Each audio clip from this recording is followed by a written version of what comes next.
Warning! The following live broadcast may contain loud, obnoxious, shrill, and alarming noises that might be considered disturbing, if not outright uncomfortable to listen to, especially if you are wearing headphones. I share my office space with an African gray parrot and two parakeets, and I have no control over their behavior while I am live streaming, unlike my regular videos where I have the opportunity to edit them out as best as I can. If you are sensitive to loud, surprising background noises, especially things that sounds like a garbage truck, or maybe the battery needs to be changed in a smoke detector, it's not a smoke detector. It's a parrot. I recommend either not turning your volume up too loud or watching my edited, pre-recorded videos instead. Viewer discretion is advised.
Ah, there we go. Oh, very dramatic entrance right there. Oh my goodness. So it's like, I know it's been a while since since I've done this. I don't even remember what the last one, the last live stream I did, the Wednesday live stream. It's like, I'm pretty sure yeah, I don't think no, we completely skipped January. I think the last one that I did was in December, and I took all of January off. So yeah, so we're back. We're back to work. Like the crazy people that we are. So hello everybody. Welcome to another edition of the EgoWorks live stream. Yeah, and I know it's probably going to take a bit for everybody to come on in. So that's fine. You know, we're just going to just run this the way we always did, which is like this, whatever this is. So let's see. Let me see who's Oh, hello, Efrain. Hello. Yes, Einstein is definitely a dinosaur. Especially now. He's definitely looking like a dinosaur. Hopefully, he'll be a little quiet because I gave him some Cheetos, and that's always some of his favorite food. So that'll hopefully keep him quiet for a bit. So, and yes, I see you, my beautiful eyeball people watching me from regions beyond. If you're joining me from Facebook, come on over to YouTube, join the sexy people in the chat. It's just a lot easier that way. Come keep a frame company for now. And yes, and if you are joining me from Twitch, hello. Hello from Twitch. Feel free to stay where you are because, it's like, Twitch is more familiar to you, so that's fine too. Thank you. So as long as we're just sharing the next 2 hours together and having fun, that'd be great. Um, So, so I guess I might as well get the actual introduction started. We have a full show today. We have a lot of work to do, so might as well just get it started. So, hello everyone. My name is Daphne Lage, and I'm a cartoonist, illustrator, and comic book artist from New York. I have been self-publishing comics since 1992, and you know what that means. I feel like I'm taking crazy pills. And I am known for my furry fantasy adventure Tall Tales, which returns to Kickstarter later this year. Not even 2024. We're in 2024. It comes later this year with the re-release of issues 1 through 5 of Tears of the Mother, which is the latest story arc, along with the brand new issue 6. So keep an eye out for that.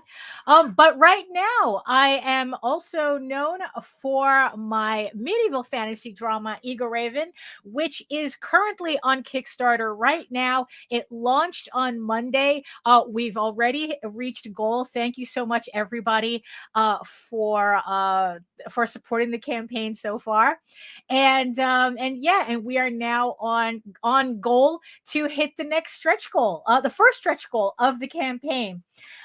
So yeah, I am also, what am I also? I am also co-host with Nita Lanning on the Rage Into the Vlogs show every Monday and Friday at 11 a.m. Eastern here on the Indie Comics Network. So in the meantime, you can read both my comics online at egoworks.com. That's EGOWORKS, and Tall Tales Online, TAILS online.com. And you can always check out my videos on how I make my comics here on YouTube, here at my channel at Daphne Lage, LAGE Art, which also simulcasts through the Indie Comics Network as well. So you have 2 places, well, 3 places if you count Twitch, to watch me. So welcome everybody for joining me right now. So let's see. Oh, did I switch this? No, I don't think I corrected this. Hold on, let me see if it'll correct. Good. I did correct this. Like I said, it's been several weeks since I've last done a live stream, and I'm still trying to remember all the buttons. So like I said, EGORAVEN, Heir of the First Unicorn, is on Kickstarter right now. Issue 8 out of this 15 issue series. And thank you so much to the 88 backers who have pledged $2,100. Well, $2,133 so far. We are on track to hitting the first stretch goal at $2,500. So it's like, head on over. The link is in the show notes below. For people who are just joining us, never heard of the book, so the quick rundown of the story is EGORAVEN, Heir of the First Unicorn, is a story of a unicorn princess exiled into the mortal realm after she is betrayed by her elf prince husband-to-be, and dragons overtake her kingdom. But when EGORAVEN becomes an unwitting pawn in a noble woman's attempt to avoid an arranged marriage, she trains to become a knight with the help of an unlikely trio of blacksmiths, hoping she can ultimately win a king's favor and save her people. So like I said, this is for issue 8 of a 15-issue limited series. This is the cover to issue 8. And the link to the campaign. And if you want to try out the series, you can also download a 16-page sampler of the series, of the first issue on the campaign itself before you even have to pledge for anything. So you can try out the series before you decide to pledge to it. So I don't want to spend too much time on this because like I said, I have there's a lot going on here today, but we're still going to kind of like let me give you a rundown as to what. So let me just put this away. Let me just see. I could do it like this. Poof, there we go. So like I said, I've been gone for a minute. I decided to take the month off. I took January off. I was doing some things, but it in the end, it turned into a much needed vacation. I didn't realize just how hard I was pushing myself until I forced myself to not do anything. And as an indie creator, it's very easy to do that. It's like when you're working on, hey, okay, Fern, yes, I'm back. Look who's back again. So I took advantage and forced myself to not really do anything on this 3 weeks that I was away, especially. But it's not that I wasn't getting anything done. It's just that I was just getting different things done. So one of the things that I did get done while I was away, I was really able to focus on it, is chapter 5. No, chapter 6. Oh, it's a chapter 6 of the novelization of EGORAVEN, Heir of the First Unicorn. For those of you who don't know, I am currently in the process of novelizing novelizing. I don't know, it doesn't sound like a real word, but I think it is. Of novelizing the comic book series so far. So for those of you who enjoy the comic, but you want to have, you're curious more about what if the story were beefier, you know, um, that's coming. So I'm writing a novel on EGORAVEN, Heir of the First Unicorn. So you're going to have the comic book version and the novel version to look forward to. It has, not only does it have expanded scenes from the comic, but it has all new scenes as well. And each chapter correlates with each issue in the series. So the series is going to be 15 issues. So the novel itself is going to be 15 issues, 15 chapters. And so far I am at 60,000 words for this novel, and I'm on issue and I just finished issue 6, chapter 6. So this is going to be a pretty hefty book once I'm done with it. But I really do think that everyone's going to enjoy it. Like I said, it adds a lot to the story that doesn't quite work as a comic, because comics are a different medium. It's like you can't do a one-to-one, so it's like comics is a different medium. It requires to be a little faster paced, a little bit more in your face because of it. But with a novel, I can put in a lot of things that would have really slowed down the comic. And honestly, I don't have time to draw everything. So the novel is coming out really well. I'm really enjoying it. Um, and yeah, so I spent my vacation finishing up chapter 6. The one rule that I have for writing this novel, though, is that I cannot outpace the comic. So because I don't want to end up with a Game of Thrones issue where I finish the novel before I finish the actual series I'm supposed to be finishing. So as I finish drawing an issue, then I'll do the novel version of that issue, so that the comic is always prioritized. So I did that. I did chapter 6, and then I just spent the rest of the time just reading. I decided to catch up on some books that I had started. And coincidentally, one of them, actually, I got the hardcover of it after I came back. So, for those of you who don't remember, several months ago when I did the Medieval Unicorn Viking Slut, the Unicorn King's Daughter campaign, I did a crossover with Fleur de Villainy, also known as Krista Crawford, or it's Krista Crawford, also known as Fleur de Villainy, whichever one. So I did a crossover with her novel Sky of Thorns, and I finished reading the book while I was on vacation.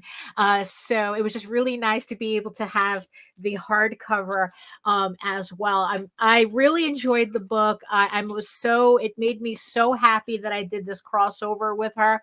And I'm looking forward to the other 2 volumes, and doing crossovers with her as well. So this is the book that finally came in. And what I really like about it is that you take off the dust jacket, and and it has like all of this gold. Look at that. Look at how pretty that is. All this, it's silver foil on the cover, on this faux leather.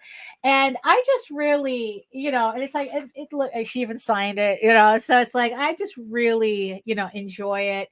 And, she has some illustrations in it. And, I'm just really glad I'm just really happy that I did this collab with her. And like I said, I'm looking forward to the last 2 books of this series. But it's like, and just to show you, I'm not the only one that puts a lot of stuff when I fulfill a campaign. So for those of you who just want a reminder, if so this is part of the collab artwork that I did when we did the little crossover. So this is the artwork that I did where if you supported both EGORAVEN and Sky of Thorns at the time, you got this free postcard in your package. So thank you to the 25 people who actually took advantage and got the postcard. Also, this is a little mini print. Well, it's a little mini print trading card of the actual artwork, the stretch goal artwork that I did for her campaign as well. So everybody who pledged to her campaign also got that print that I did the artwork for too. It's like this was one of my favorite pieces from last year that I did, so I was really happy with that. The other stuff that she packed that also came with her book was all these stickers that I have to put on my sketchbook. I have a sketchbook that I just been covering with stickers. So so these are 4 that she put in there as well. And here is another piece of artwork, a little trading card also. This is from Lulibot, I think is her name. Lulibot, yeah, because her name's on one of the other prints I'm going to show you as well. So this is another mini print that I got. And then, this one's a little silver foil card, which is really pretty as well. And of course, because it is a book, and when you get a book, you need bookmarks. So I got that. And then it's like, this is a larger print of another Lulibot image that was done for the book. But this is the one that I really, really liked. Because, ever since I got novels on the mind and, like how I'm going to lay them out and format them, the thing that I found really intriguing was vellum inserts. So this is the Lulibot image that is printed on vellum, right? So it's not, it's a lot more durable than I thought it would be, because I think of vellum and I think of really thin paper, but no, it's actually a lot nicer than I thought it would be. And then the idea is that, let's just randomly, I don't know, let's just randomly pick something here. No, I guess it's around here. So it's like so you get like the section that the image belongs in, and then you just slide it in. And then because it's vellum, it's like you can see through it. Now your book has a color image in it, and it's like, yeah, and it's see-through, and and it's just, I don't know, it kind of, it's just really nice, and it's a nice get around from when you print books like this, because it's like sometimes you have to pay extra to print color in these types of books, unless you're printing offset, then it's a whole completely different format. But this way you can have color pages in your book at a less expense than if you had the images printed in color in the book. And I thought that was like a really interesting thing, which I wasn't familiar with because I don't collect these types of books, but now I'm kind of getting into the habit of it. So it's definitely a format that I'm thinking of for when I do the EGORAVEN novel. So that's kind of like an exciting thing for me that I've been thinking about lately. Also, the other day, so speaking of going back to the Kickstarter, so like I said, thank you everybody who helped, who pledged to the campaign, and who, and we're on our way. We're less than $500 away from breaking 2,500, which unlocks the first stretch goal. And the first stretch goal, this actually for this campaign, the stretch goals are going to be a little unusual. So this first stretch goal that's going to be unlocked, that everybody who pledges to the campaign will get, is actually the first chapter of the novelization of EGORAVEN, Heir of the First Unicorn. So if you have the first issue, when this gets unlocked, you get to read that first chapter as kind of like a supplement to the series. And the other day I went to bed late until I figured this out, figuring out how to make an EPUB version of the file. So not only will you get a PDF, but you will get an EPUB version of the first chapter so that you can read it on your Kindle. I had some people ask about that, especially for Oswald, if we could do an EPUB version, and that inspired me to do an EPUB version for EGORAVEN. And yeah, I finally figured out how to do it. So yeah, you can adjust the text however is easiest for you to read it. You can now read it on the Kindle. So yeah, and and it also comes, I also got a new cover from Jaden Lanning for this version of EGORAVEN. So yeah, I'm pretty excited about this. It was very, like I said, I was banging my head against the wall to get this working. Oh, Efrain says nice. Yeah, I think so. I think so. I'm very, like I said, I'm very excited about this. Also, what's also going to be available too, that's like I have to get, I have to yes, EGORAVEN will be able to be read digitally. If you have a Kindle or any other e-reader that can take EPUBs, you will be able to read EGORAVEN on your on your device, and you, like I said, you can adjust the text and everything, so and it'll just reflow. So yeah, so like I said, this was highly requested for Oswald, so now that I know how to really put together EPUBs, I can start converting all of the Oswald Chronicles to EPUB as well. So everybody will be able to read it. Another thing that I'm also going to be making available at the end of by the end of the campaign, is that I am also making an audiobook version of it. I know I've been talking about audiobooks for a while, but this one I'm committed to doing because I want to have it available when the campaign ends. So not only will you get whatever we unlock, whatever chapters we unlock, you get issue 1 and hopefully maybe issue 2, volume 2, chapter 2, chapter 1 and chapter 2 on this unlocked on this campaign, but you can get them as a PDF and an EPUB file. But I'm also going to make corresponding audiobooks that will also be available when the campaign ends. I actually converted my closet into a sound booth. So I got everything set up. I played around with the program that I'm going to be recording on, and I just did a final edit of the chapter so that I can finally read it, and like hopefully this weekend I can actually start recording chapter 1, and it's like, yeah. And yeah, so I'm making it available in all 3 different ways. But yeah, so hopefully this will be something that people will find it easier to get into EGORAVEN. Not a lot of people, I mean, people like the story, but sometimes they don't read the comic, or they can't read the comic, and this is a way that, and this is a way for me to be able to, I guess, like, give more accessibility to the story.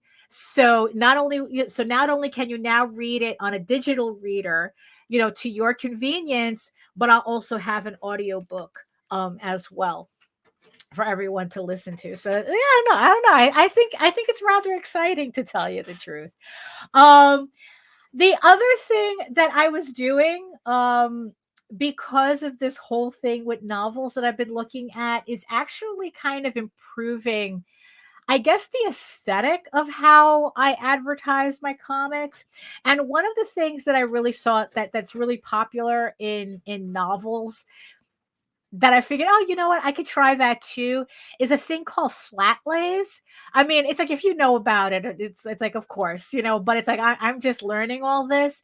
So it's when they set up props to kind of like make a little environment to display a book. And I decided to do that with EGORAVEN, with the comic itself. So this is what I've started with so far. I bought all these props on Amazon, and I just started, like, I don't know, I was playing around with it today, and I don't know, I kind of think it's a pretty good look. It the comic really stands out. And I don't know, it's like, this is one where I have the prequel and the volume 1 trade paperback. And I'm you know it's, yeah, it's like, I'm pretty happy with that. It's like, I really like, um I really like how, these are looking. So, um so it's just something I'm experimenting with. So yeah, it's just like, just, I don't know, doing something different with the comics. So yeah, so as you can see on the screen right here, um yeah, so, but today we're not going to be working on EGORAVEN. I think that this is probably as much about EGORAVEN I'm going to be talking about right now. So, because actually, the artwork for today that we're going to be working for is Tall Tales related. As I had mentioned already, Tall Tales is returning to Kickstarter, in a couple of months. So it's like, yeah, so why not spend some time doing some Tall Tales artwork? So let me give you guys a close up as to what I have here. So what I've been doing recently, well, especially, well, since I started putting together the trades, right, is that instead of creating all new artwork for my trades and for promo, what I've been realizing is that my artwork is really not that bad. It's like, even though it's like 10, 15 years old, sometimes the inks just need a little tweaking, and you know what? Maybe it just needs a little recoloring, and it's like the artwork's as good as new, right? So I have a couple of older Tall Tales pieces. So these covers in particular, the like this one, if you see on the screen, this one and this one, these were original covers from, I think, what was it, 1998. And these were versions of the Tall Tales covers that I made when we were being reprinted through a company called Vision Comics. We hadn't been printing Tall Tales on our own for a while. So we actually went through another publisher for about 4 issues before that kind of that relationship ended. But they had so I gave the artwork, and they had their own colorists color in the covers. And it's like, look, and I like them. I like them, as back then. I like them now. But the thing is, though, now I think it just needs a little bit more sprucing up for some of the new things that I'm going to be doing now. And I wanted more of a consistency with the artwork that I'm putting out. So what I did, as you can see here on these two, right? So this is the original cover that was printed in 98. I think it was either colored by Eric Blumrick or Scotty Arsenault. Arsenault.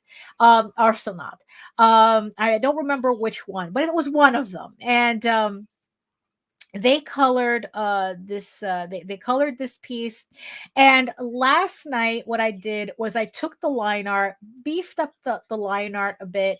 Actually, I did this all in Photoshop, and then I just recolored it. And and it's like it matches with my current style now, and I'm really happy that it looks like aside from a couple of things I would have done differently if I was redrawing it, but it pretty much looks like I could have just done it yesterday, which technically I did, but with the color, the whole piece, as opposed to um but I mean, but not bad for a piece that was made in 1998, right? So then I decided, it's like, you know what? Let's continue with this trend, right? So here is the cover that again was originally printed in 98, or yeah, 98. And then and what was funny was that I actually had to find the original for the line art, because I didn't have for some reason I had the line art for this one already scanned in and in the computer, but I didn't have the line art for this one, and I couldn't find it for anything on the computer. But luckily I still had the original, so I had to go through my storage bin where all my artwork is at, and I found the original and I scanned it in. And actually, I'm really happy that I don't have to do anything for the inking. Um, that I think that the inking is fine for the coloring. We could just leave it as is. There's just a little change that I'm going to make, but that's yeah. So it's like, let me just close these up, right? So let's see. So let me bring that up here. So yeah, I have a feeling it was Eric that colored this one, Eric Blumreich. There was a way that he was coloring that at the time that that was a lot more noticeable that it was him. I'm pretty sure it was Eric Blumreich that colored this in. But yeah, so it's like, so I think that the inking is just fine here. The only thing that I'm going to do, I'm just going to clean it up slightly. I'm going to take these out, these little doohickey lines, these leftover lines from back in my Todd McFarlane days where everything was about doohickey lines. So I'm going to take these out.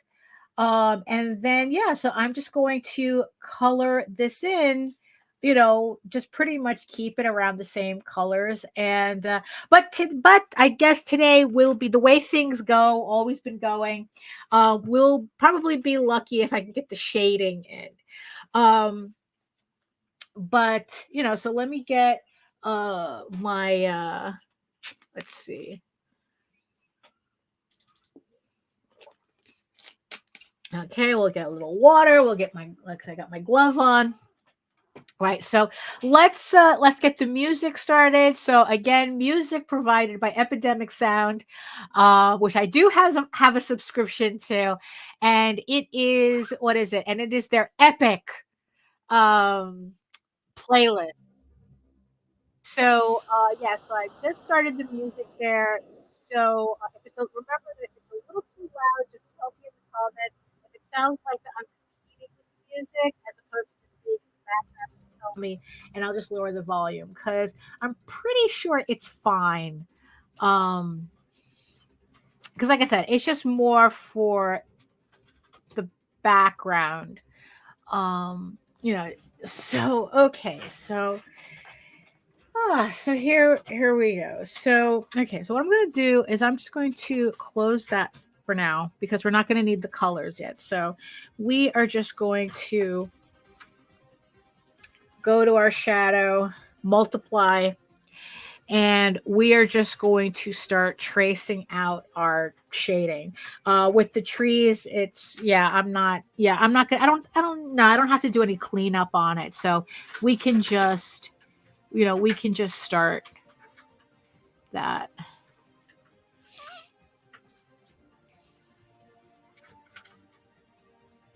There we go.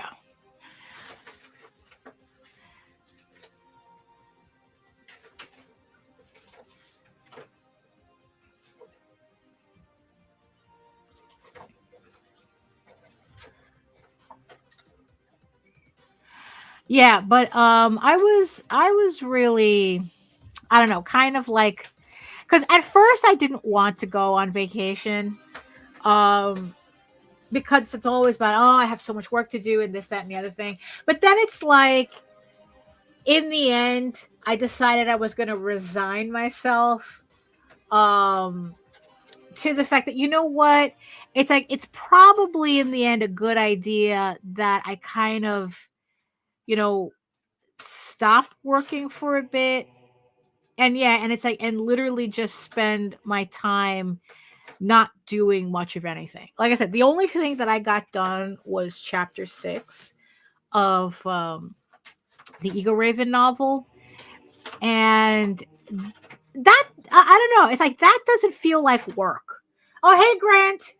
Hey, Grant. Yeah, we're continuing on today. We're back from vacation. We're somewhat fresh. you know. So, if you want to see more, if you want to know more detail as to like what specifically I read, like the books that I read, the other books aside from Sky of Thorns, if you missed our previous vlog on Monday on the Ragin' 2, I go into more detail as to what I was reading. So if you want to just see that, so catch that on the replay. But yeah, it was just in the end, it's like I really had to appreciate the time away, because it's like it really helped clear my head as to what I needed to get done. And and it's like, yeah, sometimes it's just not good to just keep working. Because yeah, it's like, look, the amount of effort and work that I put into the stuff that I want to do, as opposed to what I would do for like a job, is miles apart. Like, I would never spend the amount of time on a job that I spend working on my own stuff. So,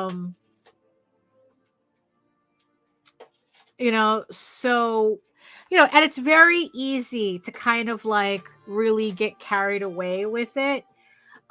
Especially, now that I'm over halfway done with the EGORAVEN series, and well, at least this particular story arc.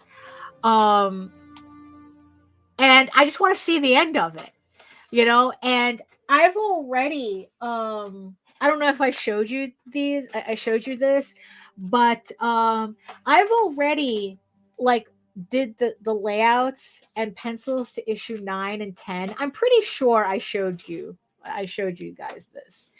And and I already broken up the rest of the script until issue 15. So yeah, I just want to see this done. So Grant is asking, do you prefer flat shading over blended shading? Well, it's kind of a biased answer from me, because I mostly do just like flat shading, cell shading, as some people call it. That's just what I prefer doing, because that's what I taught myself to do. I've never actually done blended shading except in physical media. Like, I've done watercolor and colored pencils, that type of thing. But digitally, I've always stuck with flat shading. And I think it was because I spent so many years trying to imitate cell shading in traditional media, that when I got to digital media and it got so easy to do, I just stuck with it. The funny thing is, right, is that with novels, the art trend that I see there is blended shading. And I'm kind of beginning to think that I should learn how to do that, to kind of get more the aesthetic that goes with novels. But at the same time, it's like my whole thing is more pen and ink. And especially with the way Jaden's been giving me, artwork, I've been hiring Jaden to do all these variant covers.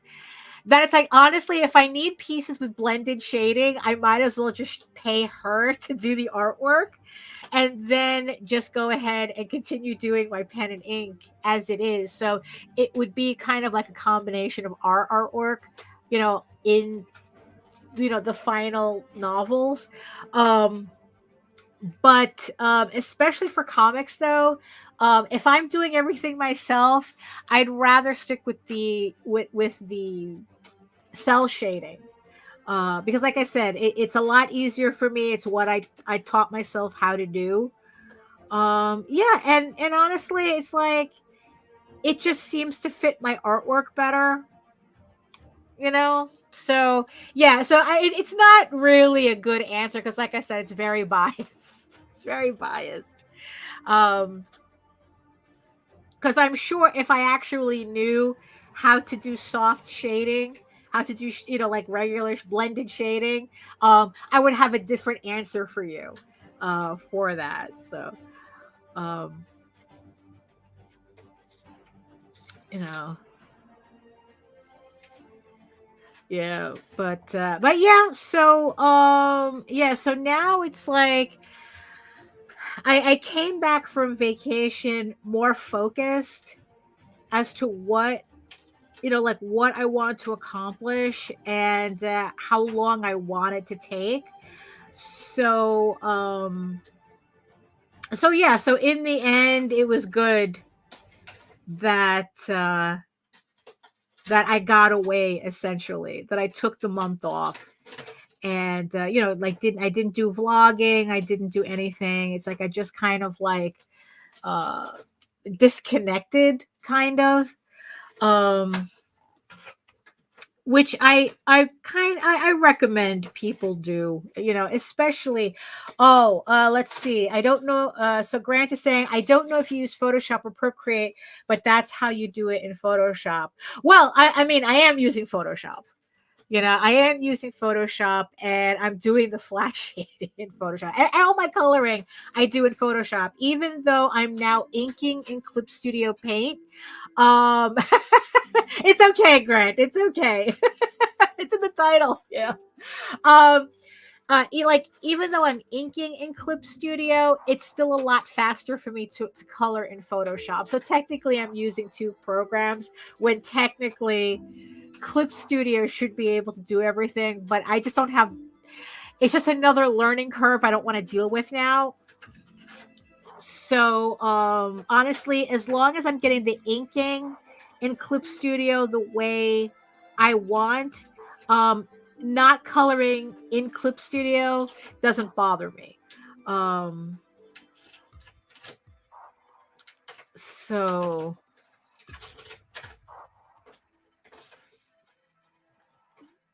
yeah, so the thing is, right, is that it, like I said, it's very easy, when you're independently doing things. You're independent, you're doing things yourself, and it's very easy to get trapped in the mindset that it's like, oh, it's like, if you're not hustling, someone's hustling harder than you. And all I can say to that is like, okay, good for them. you know um you really do need to step back at some point and kind of like relax for yourself, to kind of like regroup yourself, recharge your you know like recharge your batteries. um because there had gotten to a point where I was just worrying too much about stuff that I didn't need to. And being able to force myself to take that off my plate was really eye opening. So yeah, so that's why I came back, like kind of actually feeling like, yeah, I'm ready to get back to work. You know, because I was able to focus, to narrow down what I felt I needed to do. Um so Grant is saying, hold on.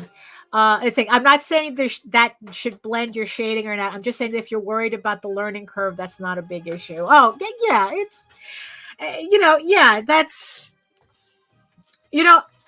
I learn things as I need them, pretty much. That's pretty much, uh, hey, Juju, hello.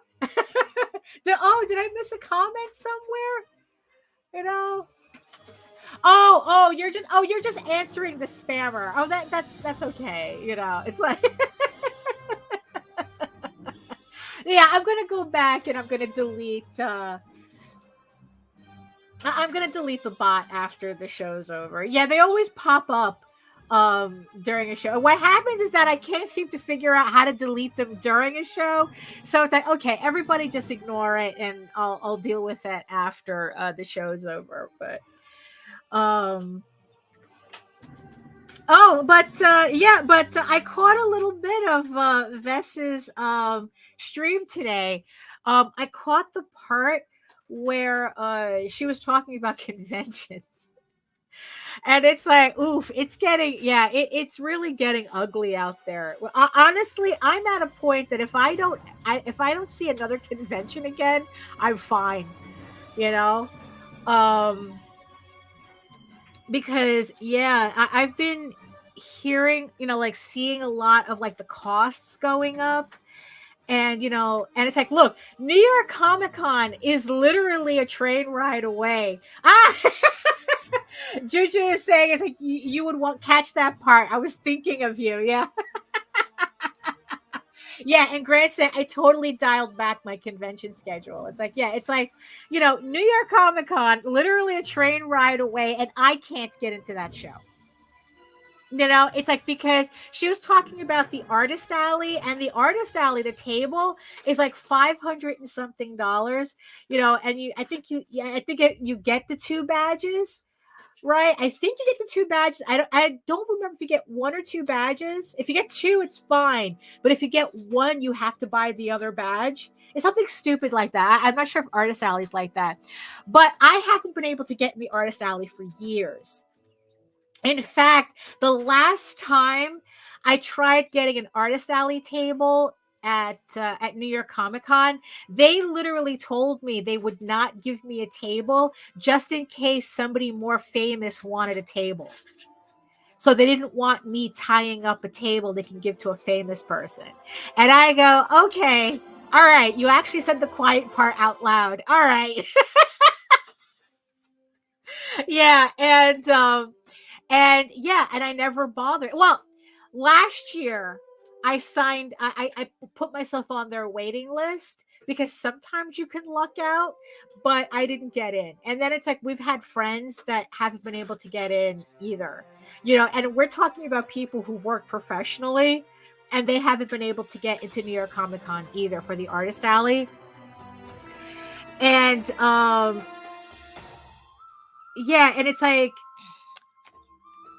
and it's like what? So we've had a couple of friends who bought booths, the small press booths, because I think in the end that's what they're trying to force you to do, is to buy a booth. And I think that they paid either $1,200 or $1,600 for a booth. I'm not sure. I think it was $1,600 for a booth. And it's like, and you get like, I think like 5 badges or 4 badges or something. I don't know. It's like, I'm trying to remember and not doing a very good job of it, but let's just say it's expensive, right? And it's like, it's like, if you don't know if you're going to make that money back unless you're already used to making money like that at a convention. Like the only thing that would help is if you actually got like a couple of creators and split the cost of a booth.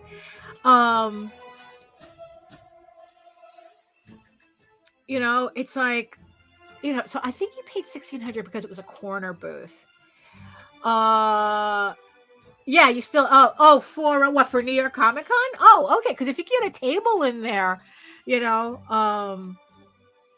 Yeah, yeah, because I was listening to the part where she was like, when she said $90 for a hotel room in New York, I go, oh, you better be talking about Newark. You better not be talking about Manhattan. Oh, Juju says that no, not New York Comic Con. Yeah, no, that's a tough one. Yeah, it's like it's always good to have connections to help you get into a convention. If that's if that's what you want to do.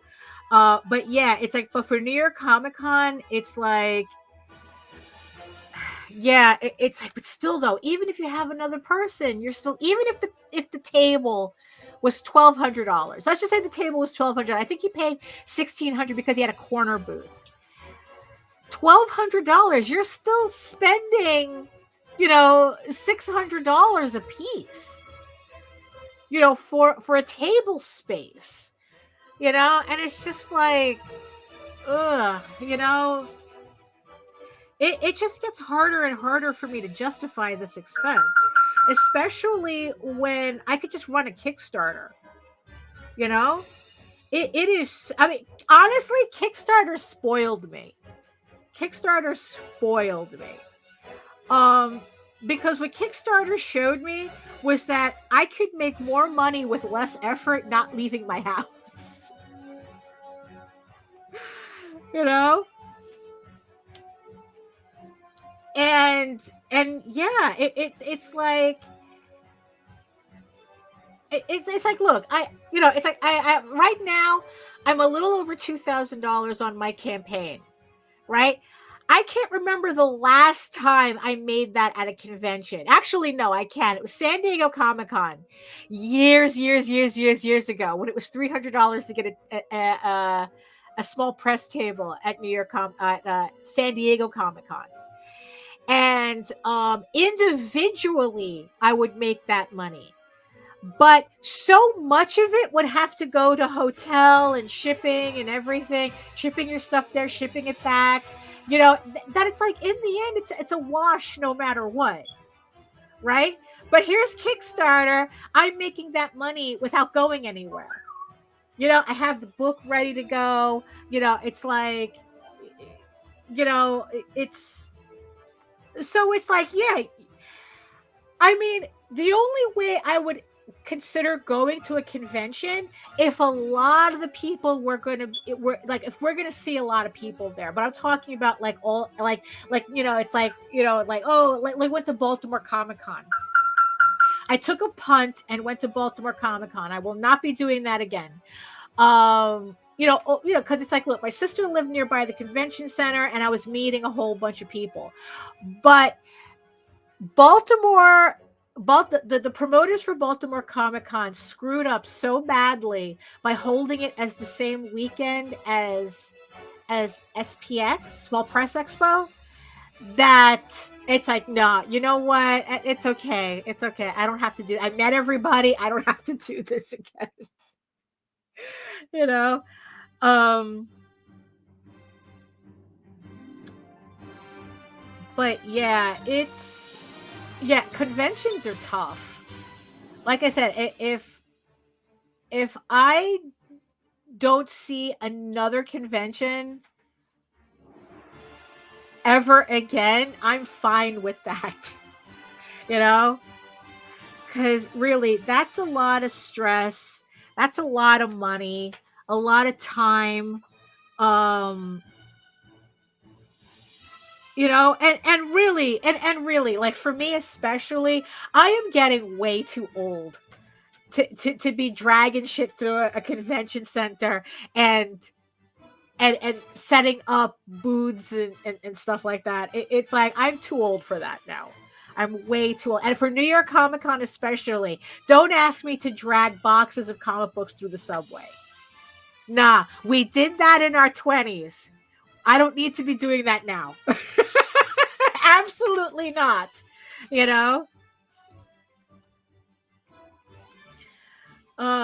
So yeah. So Yeah, right. No. That's the thing is, oh yeah, you're right. Juju says the only upside is meeting people and someone liking the comic. It's true. It's true. Oh, hey Jake. I just call it prep for the marathon. Oh yeah, it's funny that you mentioned that, right? Because now that I'm at the halfway mark of finishing this story arc for EGORAVEN, and it feels exactly like that. Like, like now it's just I'm just not a cold weather trainer. I just cannot go outside in cold. I extreme temperatures. I just don't have the physical endurance for it anymore. Right. So so I haven't been able to go running the way I had wanted. I started for a little bit, but then once it got back to like 20 degrees, I'm like, screw that, I'm staying inside. But what I realized is that with issue 8, I am at my halfway point. So it's like maybe the marathon, I'm not running New York Marathon, but I'm running my comic book marathon right now. And I'm at the halfway mark where, and it's like, oh, now the race really starts. Actually, the marathon train of thought is that the race doesn't start until mile 21, I think. Either mile 21 or mile 23. When you just got that last bit to go, and then all of a sudden it's the hardest couple of miles because it's 26.2. So yeah, so mile 23 is when your race actually starts. And that's what it's feeling like. And I go, okay, so this is my mental marathon right now. Oh, you need one of those tracksuits with insulated heating. I have the pants, Jake. I have the pants. I should probably just put on those pants and go outside. You know? Um yeah, it's yeah. No, really. It's like I do need to do that because it's like that was also another thing that I realized on vacation was that I was in Miami, so it was a lot warmer. So I was able to kind of start going outside again. I am so not, it's like, oh my God, I lost so much conditioning because I haven't been running for so long that it was just like just being outside. It's like, oh my God, I can't breathe. But but yeah, it's like you need to exercise because it's like all this sitting, I think, is doing more damage to my legs than when I actually hurt my leg. When I pulled my back and it affected my leg, I still feel that I don't know. It's kind of like a pinch here that I've been feeling for the past, year now, a little more than a year now. And oh, you're waiting. I still wait for my patent on the sauna suit to pass. I mean, wasn't that a thing back in the 70s where people would wear or the 80s where people would wear garbage bags to sweat or something? Like, isn't there something like a sauna suit? I could have sworn that was like kind of like a micro exercise trend for a bit, you know? Like it literally looked like a garbage bag with a belt, and people would go running in it. I could have sworn that was a thing. But yeah, it's like I'm telling you, the sitting, it probably is doing more harm for me than actually running, forcing myself to run. So yeah, I really do need to get back into that. You know, and maybe instead of like talking about running the New York Marathon, actually doing the New York Marathon, just so I could say I finally did it. You know. But I have 7 more issues of EGORAVEN to finish. Yeah.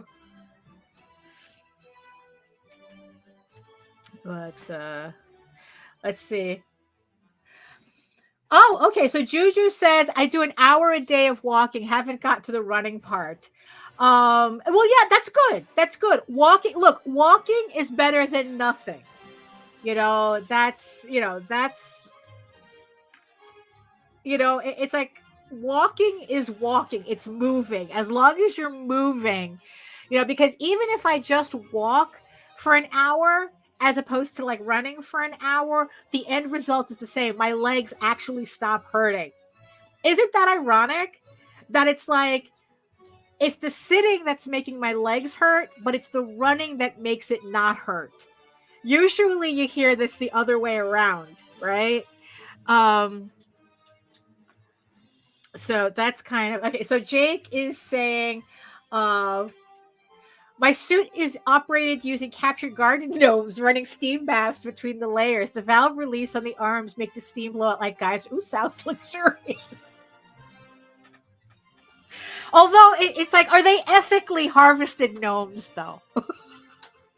That's a thing now. That's a thing. We all have to watch out. Everybody wants ethically harvested gnomes. None of the technically yours would be a literal sweatshop gnome. So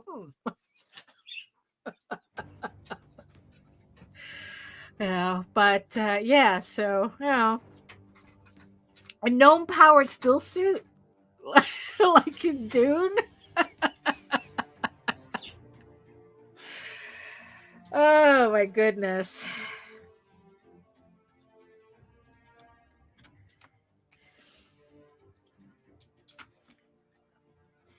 Yeah, so yeah, I would rather train for the New York Marathon than do New York Comic Con. I would rather run the New York Marathon. There was one New York Comic Con that I went to. It was good, Juju. Thank you. Yeah, it was actually good. I actually tried to relax. I actually relaxed, actually. I got to relax. I read some books, finished a chapter of my novel, and took a lot of naps. Yeah, the naps were important. And like I said, it really made me he goes, Jake says, damn, you're right. I'll never bag that ESG investment. Ethical sauna gnome. Yeah, no, yeah. It has to be certified. It has to be certified ethical sauna gnome.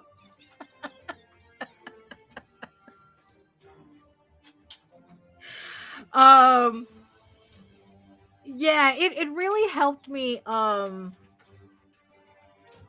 decide really what I needed to do. Especially, it's funny, especially after that last campaign that I did, that was exhausting. It was so exhausting. I was still tired, of it when I went on vacation. Like, I don't know. It's like last year, I think I ran too many Kickstarters too close to each other.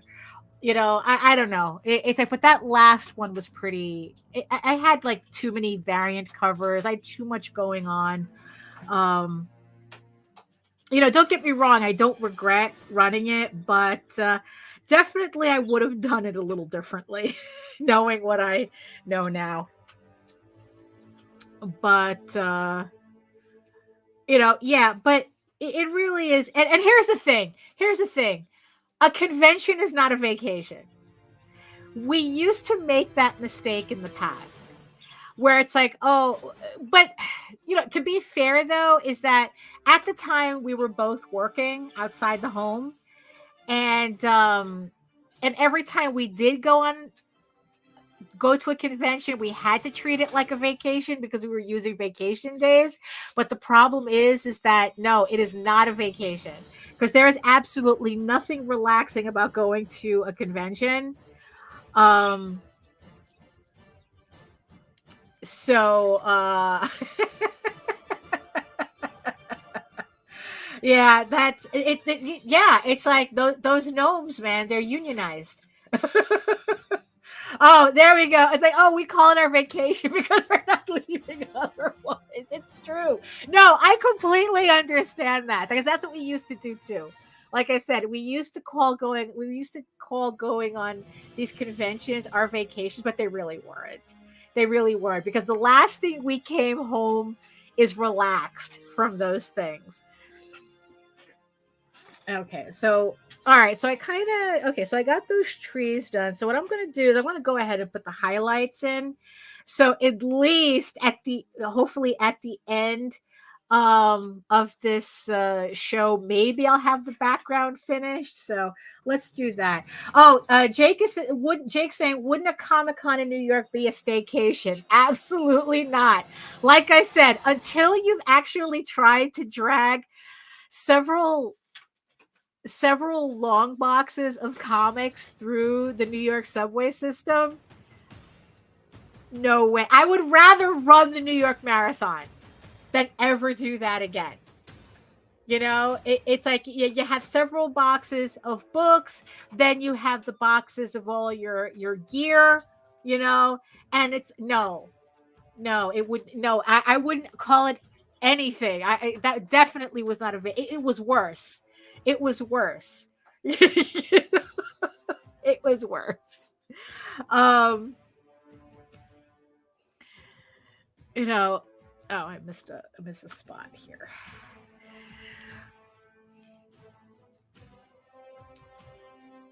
But let's see. Oh, did you do a pop-up stand in the sub though? Missed opportunity. Oh no, I don't get that. Oh, can you explain that? In the sub, a pop-up stand in the sub. Oh, in the subway. Oh, in the subway. No. We just dragged pop-up stands in the subway.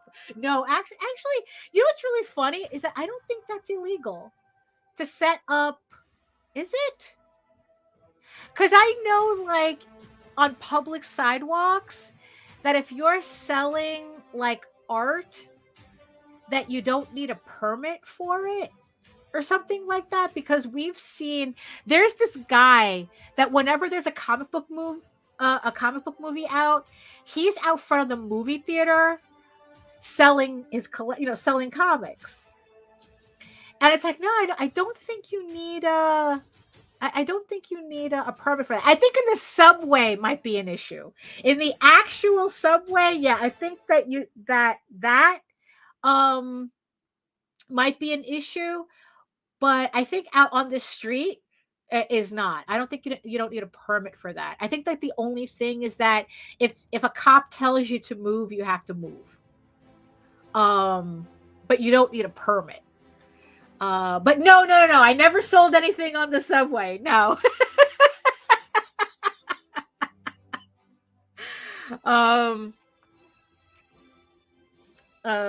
Yeah, but no, it's like, no, we drag stuff through the subway, and that is not fun.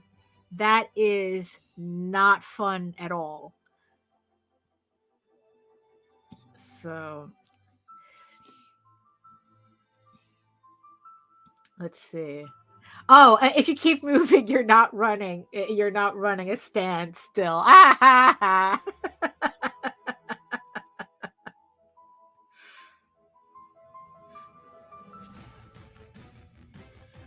You know what? I'd rather. It's like, you know what? Yeah, it's like, let's run the New York Marathon with a pop-up stand. No, they won't let you do that either. No. No. Yeah.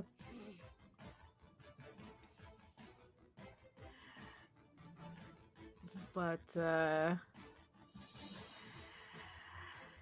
oh yeah. But no, so yeah, so oh no, I can't talk about that yet. No, there's something that I had wanted to talk about, and then I just remembered, no, I don't want to talk about it until I got actual verification and dates for it. But yeah, so we'll just skip that. Sometimes I have to remind myself of these things. But yeah, so last night I did the remaster of the other cover Tall Tales cover, and like I said, it's like I was like really pleased with how it came out, because I don't know, it's like you would think that artworks that's like 98. Jesus Christ, what's the math on that? 98, 2008 is 10 years. 2008. Oh my God. Oh. Okay, let me not do the math on that. No, Jake. Jake is saying 26. Oh boy. Yeah, that was definitely not 10 years ago, right? Oh God, I hate that. Like just the other day I was thinking something was 10 years ago and it turned out to be 35. So it's like, oh, hey, Mike Jimmy. Hey, Mike Jimmy. Hello.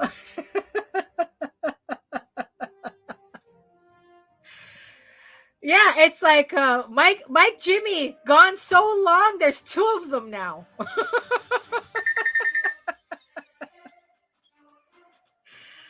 Yeah. So yeah, so what was I saying? Oh, that these pieces, right? So they're 20. So this image that I'm working on is freaking 26 years old. Oh, gross. Oh yeah, thank you, Mike. Thank you. Yes, I'm just trying to like casually keep it above 1,000. Unfortunately, I don't have the hours to monetize on my end. Although I know that Nita can take stickers and it like and super chats on her end, but but it's like on my channel, even though I'm at 1,000, I don't have the watch hours. So maybe this year I could finally get those watch hours together. I need 4,000 watch hours, and I guess like in 365. So the artwork. So the artwork on my table is technically older than you. Oh, and thank you. Yes, I think it's like it's like I just have to like just be a little bit more consistent with my hours to get that watch time. So yeah, so that's kind of like something that I'm hoping to get, especially when I start recording the audiobooks, because they're going to be kind of lengthy. Yeah. Yeah, the first Tall Tales is Mike Jimmy says that the Tall Tales is older than him. Yes, it is. Yes, it is. Jesus. So yeah, so I was just happy that let's see, how's it looking? Yeah, yeah, so this artwork from 98, like I said, still works. I'm just happy. So it's like I didn't have to re-ink it. So I'm just hoping that the new coloring would just kind of like breathe new life into it, because honestly it's a lot nicer to do that than to actually do new artwork, which I appreciate, because like I said, I get to breathe new life into older artwork that hasn't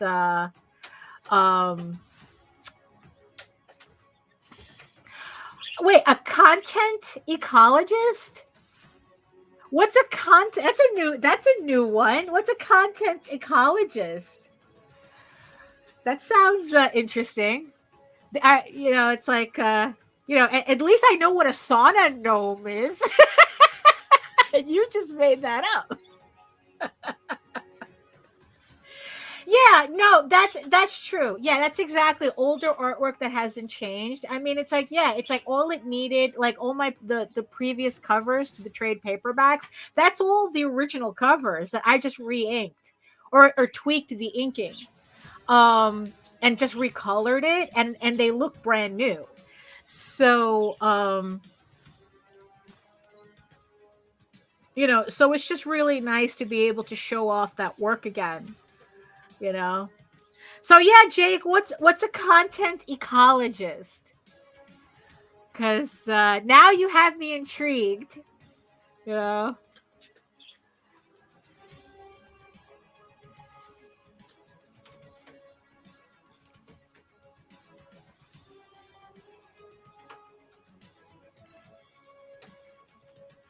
Yeah.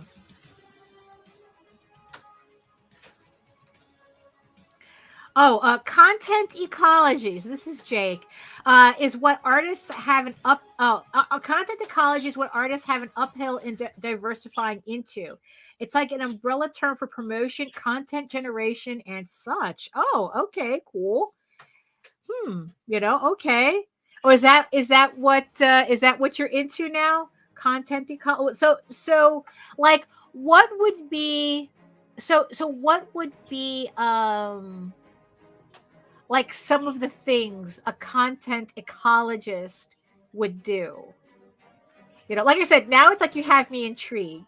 So, oh, it's part of your education. Okay, cool.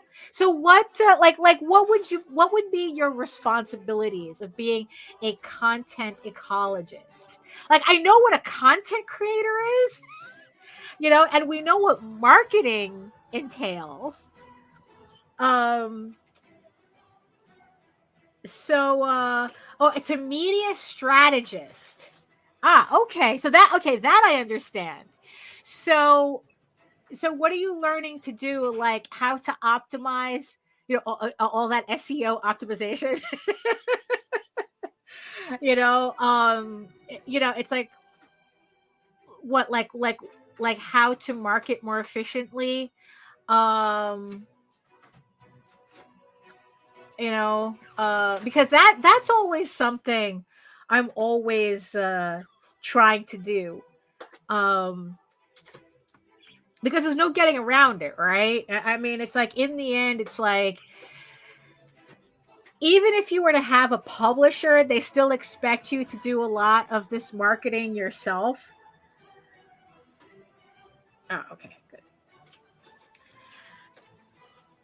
You know, because that's something like when I'm on threads and I see like all the authors talking, it's like they're the one thing they're always lamenting is the fact that they have to do all the marketing themselves. That even if they have a publisher, SEO is part of it, but it's to cultivate an ecology of your content onto sites with profile in mind. Interesting. You know, that's yeah. I mean, definitely. Gee, it's like it's like I definitely gonna have to put a pin in that. That's for sure. You know. You know, because like I said, like all these authors are complaining about how they have to do their own marketing, but it's like we're at a point now where it's like, was there ever a time where marketing wasn't part of what we had to do? Like, even if you were with a big publisher back in the day, wasn't your own marketing something that they encouraged? So yeah, so that's why like I've been looking at how a lot of novelists promote their work. Just to kind of like get like different ideas as to because sometimes in comics it just feels like we're doing the same thing over and over and over again and then like praying it'll give us a different result. Gee, I wonder what that's the definition of, right? um and it's like, there just comes a point. It's like, I just want to go, oh, you know what is other people doing? What are other, mediums doing? And it's, and it's just like, okay, let me just copy some stuff and see if it makes any sense, with what I'm doing. The one thing though, the one thing though that I know I have to do, this is the one thing that I really don't look forward to, is to doing more video content, but like reels and shorts and things like that. You know, I don't want a TikTok account. I really don't. I don't want to open up a TikTok account, but it's like there was one author who said that it's like, look, I understand you don't like Instagram, you don't like TikTok, but if you're going to be an author, you have to get used to that shit because those are the platforms that sell books.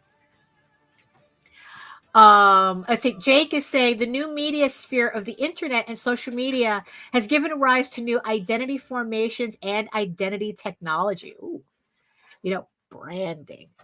You know, it's like, yeah, it's like identity and branding are like almost synonymous now, isn't it? You know, so yeah, so this author was saying that it's like, you know, yeah, it's like you have to learn especially how to use Instagram and TikTok if you want to gain any traction with your book. And honestly, you know, like going back to Sky of Thorns, right?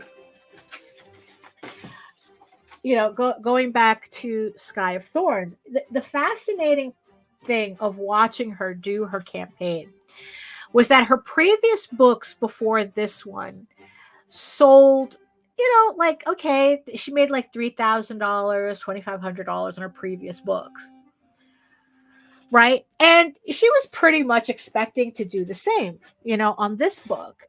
But she decided to do something a little different, and she went on TikTok and she made all these videos about her books. It's like, and I was watching her do this, right? Because like, okay, like what things are you doing that's different that I could pick up on, right? At the end of it, she raised, I think, close to just under $25,000 on her campaign. I mean, it freaked her out because imagine like you've released several campaigns already. They've made, like, you're lucky if they made $3,000, right? You just tweak your strategy a bit, and then all of a sudden you're on TikTok and now you're selling $25,000 of books. You know, and it was just like, oh, don't make me do TikTok. I don't want to do TikTok. You know, let's see. Jake saying those areas, content creators that use the platforms to support that identity formation and technology, but it's a dark spot for many that work in other media types and trying to integrate it. It's like that's kind of what it feels like. It's like and then Juju is saying Vess is so close to being able to live stream on TikTok, and it's like, yeah, it's just. I heard her saying that she didn't want to do anything on TikTok, but like I said, it's like, especially when you have campaigns to push, that seems to be something that makes a difference. Because like I said, it made a difference for Krista with her book. I mean, from selling $3,000 to making $25,000, right? And it's like, honestly, that is like the one thing that I know, you know, like, especially when I finish my novel and put out my novel, that's like, oh shit, I'm gonna have to do that, you know. And oh, it's like they liked her custom pop doll she made. Oh yeah, I could imagine, you know, because it's, you know, yeah, but it's TikTok though. Oh my god. So what I decided to do, because it's like, I know that doing reels and videos and things like that are important, and it's like, I figured, you know what, let me start kind of like slowly weaning myself into this. I think it sounds like made up bullshit, but content industries are filled with people doing that work to spread organically. Well, you see, that's the ironic thing, because that's exactly what I saw her do. Learn some TikTok dances. No, I am not dancing, Juju. Actually, I don't know. I'd rather run the marathon. Everything. I'd rather run the New York Marathon than do a lot of this shit. Oh yeah, ask yourself who really is doing all that editing and posting of that content. Oh yeah, that I'm sure of. That I'm sure that it's like that kind of, it's kind of like when you hear like creators say that all you have to do is work hard and you'll always have the time. And then what you find out is that they have a whole team of people literally creating time for them. Like they didn't mention that part, you know? So yeah, because it's like, so with with Krista, she was actually filming her videos herself. But yeah, a lot of these viral TikToks, it's like, yeah, it's like they're all like meticulously planned and they probably have a team filming. You see, and this is the thing that people forget, right? That there's someone filming that.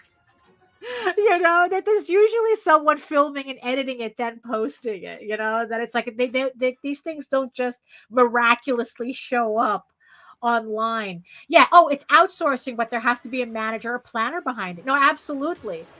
Especially if you want to create the amount of content that these platforms demand. I mean, it's like, I remember when Instagram had put out like a memo of what their preferred content creator was for Instagram.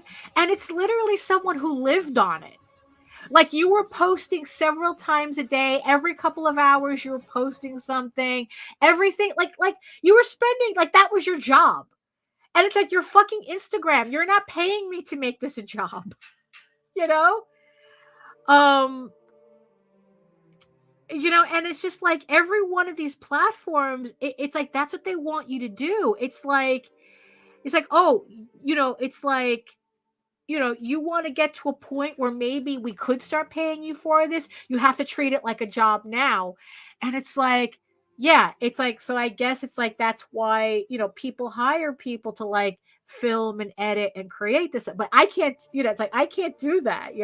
I can't live on these platforms, even though it feels like that I'm doing that anyway. So my TikTok problem, my Reels problem, my Shorts problem, right?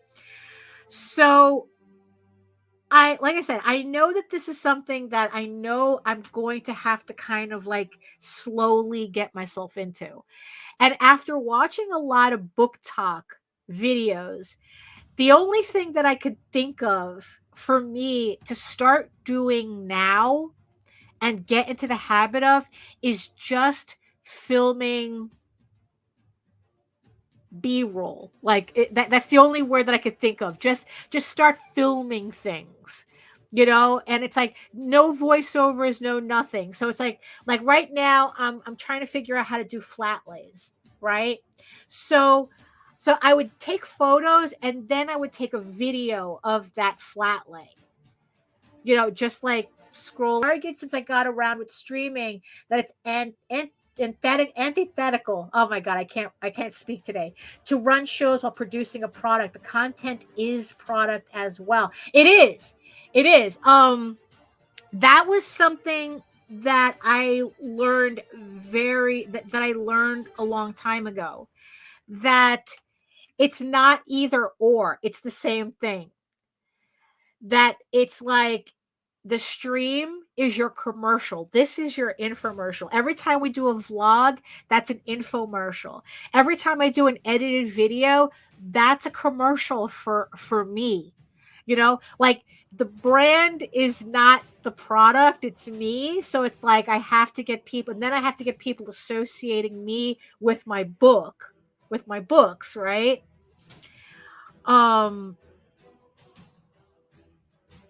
And yeah, and you see it, and that's, yeah, that's, and I think, and I know a lot of people miss that, and they think the product's the product and this is just all extra shit. It's like, no, this is your commercial, this is your infomercial. They're not separate. Me doing this stream is not separate from me selling Tall Tales, from me selling EGORAVEN. It's the same thing. It's part of it. Let's say that dispersion of attention can risk sacrifice of quality to the product. But that's the thing we have to watch out for, that you're not sacrificing one for the other, because there's certain people where, yeah, they sacrifice the quality of their book in order to spend all their time marketing. Like, oh, the marketing, like the quality of the book doesn't matter as long as the marketing is on point. The problem is that, to me, that's not a long-term plan, because okay, your marketing can get people interested in your product regardless of quality, but once they see it's not of good quality, then your marketing's not going to work on them again. Yeah, I understand Jake. Jake's saying that's why I don't run my own stuff. Yeah, because I can understand the need to separate. Because yeah, if you're not careful, if you're not really conscious of it, it will affect the quality of your work. Which defeats the purpose of your doing all this to begin with.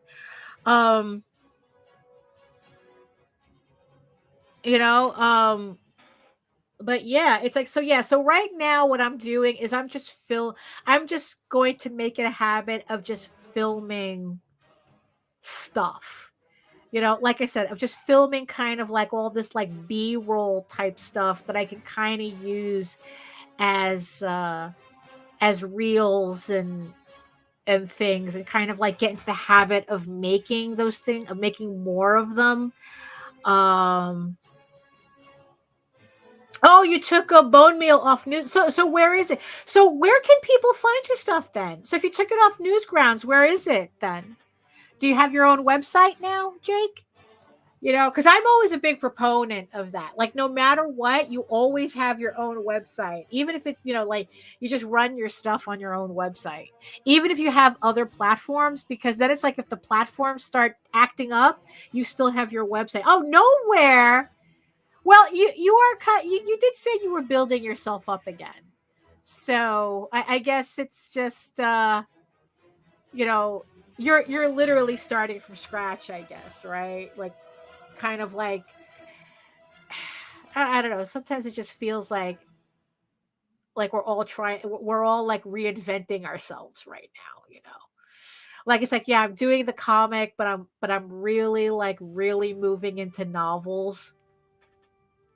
And fantasy fiction writing. Because yeah, it's like I was telling Nita that it's like, what I really want to do is I want to finish the EGORAVEN series, the 15 issues. And then I just want to concentrate on finishing Tall Tales. And then it's like I just want to phase into okay. I mean, that's, Jake is saying, unless it's on a hard drive saved somewhere, it's no loss to me. I mean, that's fine too. I mean, it's like we're all kind of finding our paths here, right? Oh, hey, Michael, I see you there. Hello. So, and it's like, and I just want to I don't know, just write novels, and maybe do like the odd comic stuff on the side, if I felt like it. But it's like, that's kind of like, I mean, it's going to take a while for me to finish all my comic book work. I mean, we're still talking about several years off,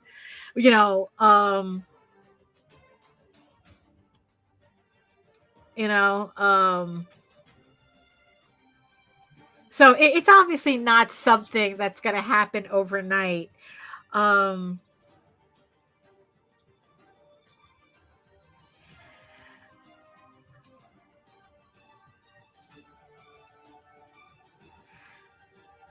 I don't know. I mean, it's like, you know what? We all have to make the changes that we need to make to ultimately do the things we want to create, right? I mean, it's like, like I said, Kickstarter ruined it for a lot of things, because it's like, because in the end, it's like, like I said, no convention can compete with Kickstarter. So, and the beauty of Kickstarter is that no matter what angle, like what direction I take my creative process into, Kickstarter still works for me. Kickstarter will still work for me. So, um, which is nice, to not feel like, oh, I'm limited because of this or limited because of that. It's like, no, Kickstarter still functions. As long as Kickstarter is still around, that it's like I can still be, my creative output is still viable in that sense, even though, like, especially now, like if Kickstarter were to disappear tomorrow, I would just continue doing my stuff. Before, that wasn't the case. Because actually I think I found my groove again because of Kickstarter. And now it's like everything could just fall apart, and I will just be there continuing, just still releasing stuff, just because, like, what, I have that momentum going and I can't stop.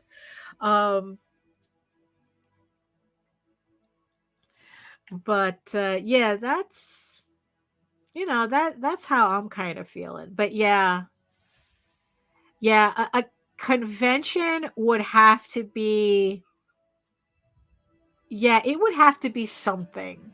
Like there would have to be something to it to make me want to go to a convention again. You know,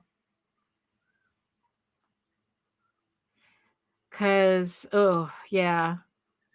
Oh, right. There was this one. I knew I was in the middle of a story that I completely blitzed out on.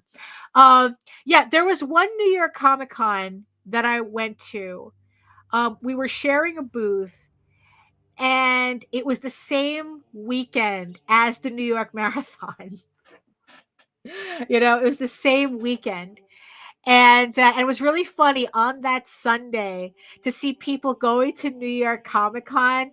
They would finish the race and then they would go to New York Comic Con. It was so funny to see all these people with their marathon medals. Like, they literally just finished the race and then they went straight to the Javits Center. It was so funny. I saw a whole bunch of them there. It was so funny. You know?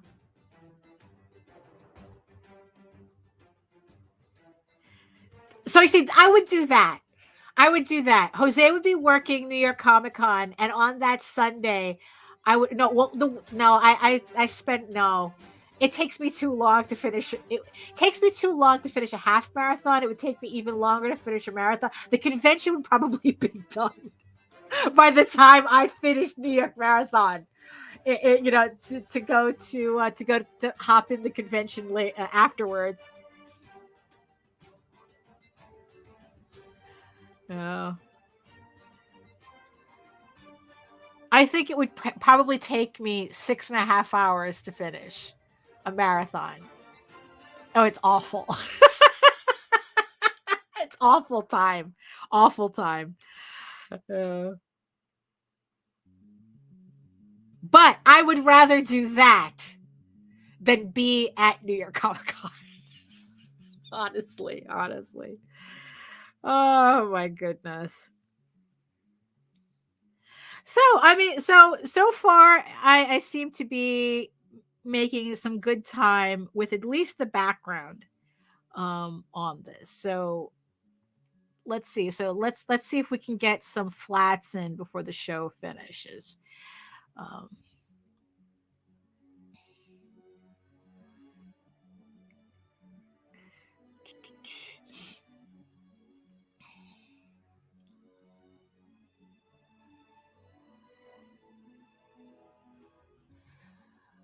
so let's see if we can get this.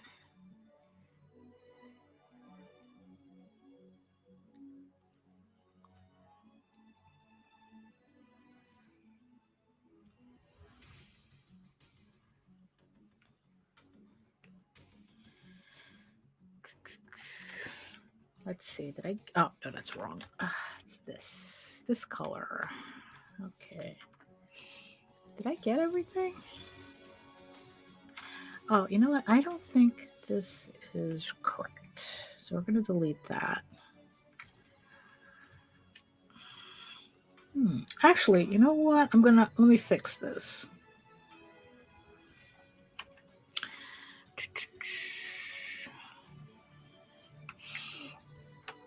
Let me see. And here. All right. So what I'm going to do is I'm going to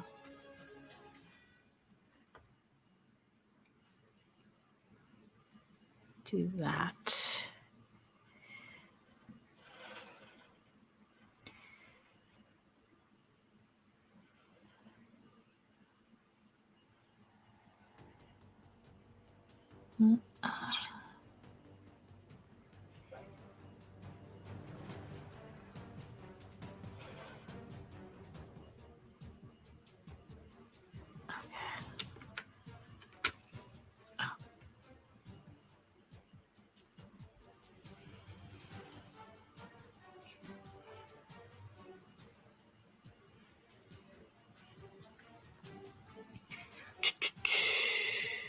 Oh, do I have a TikTok account? Juju's asking if I have a TikTok account. No, I do not.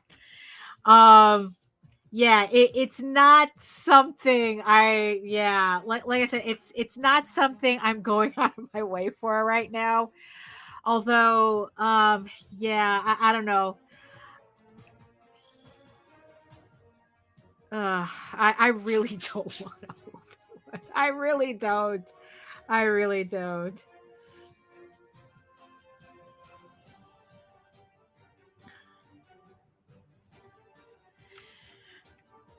You know, but like I said, it's like there's gonna come a point where it's like I might have to post stuff to that, you know?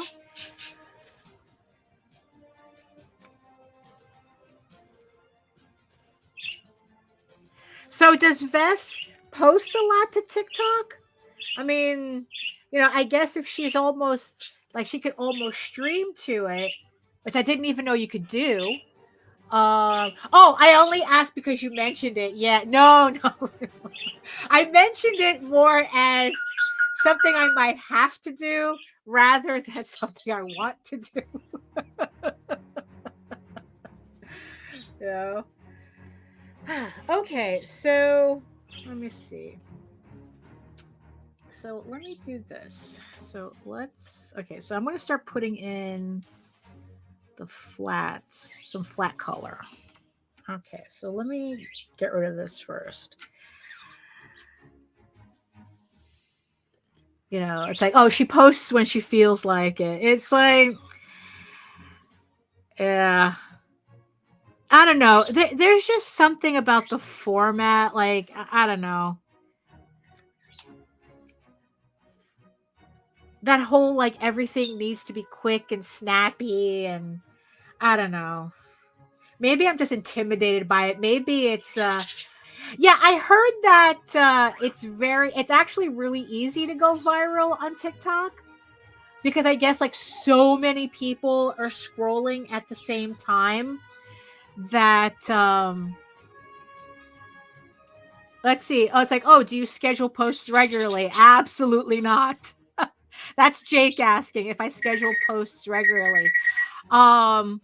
Absolutely not. I don't.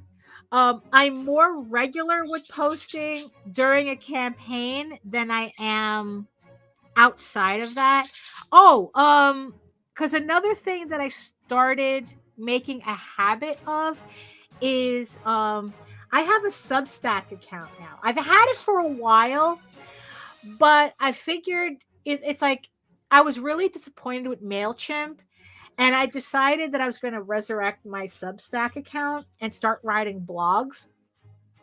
And you know, and it's like, and at least on Substack, I'm writing actual blogs as opposed to like on MailChimp where I would just, oh, my book is live on Kickstarter, go support it. You know, it's like it was more of a marketing thing where on Substack, I have a blog and then it's like, you know, I just remind people I have a campaign. or something. And what I've found is that there is a bigger interest in what I have to say on Substack than I ever got on MailChimp. So if you go to my, so if you're curious, if any of you watching is curious about my Substack and would like to join, you don't have to join, but it would be nice so that you get the emails, you get my blogs directly into your email if you join. Yeah, it's just go to my link in the show notes, my link tree. And yeah, just go to my Substack, and I have like 4 articles up, 4 blogs up there already. The last one talking about the books that I read on my vacation. So if you want more detail about that. And yeah, and it's like, and I just find it a lot more interesting. And I think because of that, people sense that it's more interesting, so they read it. Like I got more like oh, thank you, Jake. Yes, Jake put my link tree in the chat. Like on MailChimp, I'd be lucky if 20 people would open up my emails. On Substack, I get 200 people opening up my emails.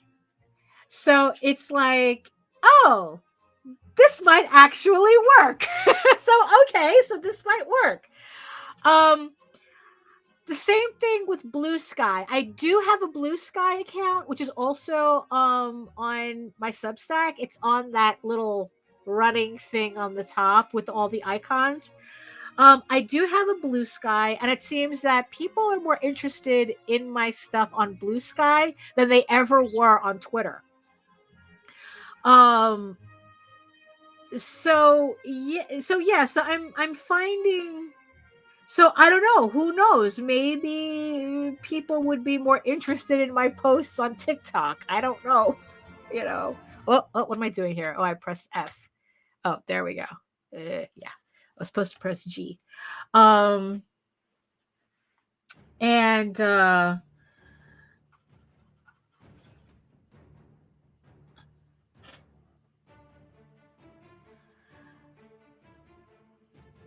you know, I mean, yeah, it's like I wasn't a fan of Substack in the beginning because I don't know, I just wasn't interested in another platform. And also the thing, so I was really put off by their terms of service when it came to adult work. Like it was literally one of those, oh, you know, we know porn when we see it, and it's a case by case basis, and I really didn't like that. But the thing is though, it's like I think now I understand better what Substack is for, like content wise, like what it prefers. So yeah, so now it's like so far so good. Like I said, it's like I get 200 people opening up my emails when before I was lucky if I had 20. You know, so yeah, so I'm on Substack. So let's let's try that one out. Because also Substack, if you want to read more excerpts from my novels, that's where I'm putting them. Because in the end, that's what made me go back to it, was the fact that I could put up longer form samples of my writing, and that's what it's for, you know. So yeah, so if you want to read an excerpt of chapter 6 that I finished on my vacation, you can read that on my latest blog on Substack. So but no, I do not schedule anything, Jake, to go back to your question before I forget. No, I don't schedule anything, because I realized I couldn't handle that pressure. Like it's kind of like how they say that on YouTube, oh, just post once a week, right? Post a video once a week. I couldn't even get that right, you know? Pretty much I just post when I post. Although with Substack, I'm trying to do it once a month at least. But if I'm inspired to post more, I do, which I did last month. I think I put like three blogs up last month, and then I did one a couple of days ago. So with YouTube, what I'm planning on doing is, I'm gonna, of course, I'm gonna continue streaming. But with YouTube, what I want to start focusing on now is more like long form videos, like audiobooks. So yeah, so what I want to do is just start putting that, like, that's the type of content I want to put up on YouTube. Okay. Jake is saying I think Blue Sky and Substack may be good prospects because they're blue oceans. Oh, what does that mean, blue oceans? Because yeah, I am noticing a difference with those two platforms, and it's like I might start nurturing Blue Sky a bit more because of that, because I am seeing that difference. So yeah, because it's like Twitter, I don't really post too much anymore. I still only have a Twitter account to follow certain artists because the only platform left that allows full on not safe for work artwork without it being censored or removed. So that's the only reason why I keep my Twitter account, but I might switch it out for Blue Sky as a prioritized platform because of what I'm seeing. Yeah, and I'll probably start like putting Substack on my kind of more prominently too. I'm gonna wait until I get like a good amount of blogs first, before I do that, just to I don't know, fill out the page a little bit more. But yeah, but what does that mean that they're blue oceans? Blue and red oceans are terminologies from the book Blue Ocean Strategy, where blue marks low competitiveness in an unsaturated market. Oh, okay, good. Oh, I just recently saw something where I didn't agree with the overall idea of it, but I understood what they were going for. That they said that it's a, although the thing is though, Peter Thiel is such a shithead that I hate the fact that I'm quoting him right now, but he said competition is for losers, right? And his whole thinking behind that is that it is better to have no competition in a market than to actually have a quality product in a market. No, that is, you know what? Yeah, Peter Thiel is too shitty to quote, because that's pretty much his idea, that it's better. But the idea of being in a space with less competition makes it easier for you to grow, as opposed to you being in a field that's oversaturated.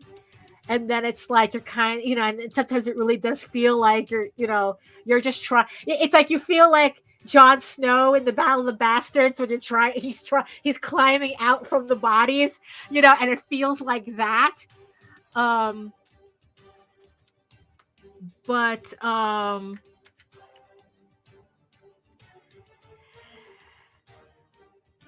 But yeah, I definitely don't agree with the better to be first than good. Yeah, that was the thing. It was better to be first than good. And it's like, no. No, because that defeats the purpose of what I'm doing. If I just wanted to make a cog, I'll make a cog, but I'm not making cogs. I'm making art. So, let's see. Jake says it's necessary to build from competition. Teal's just huffing butt plumes. Yeah, that's true. Yes. It's like, no, he's too busy buying vital medications and marking them up 30,000%. Yeah. It really, he's not somebody to listen to. Yeah. Also, he's enemy of the Wu-Tang. So we don't trust him. Yeah.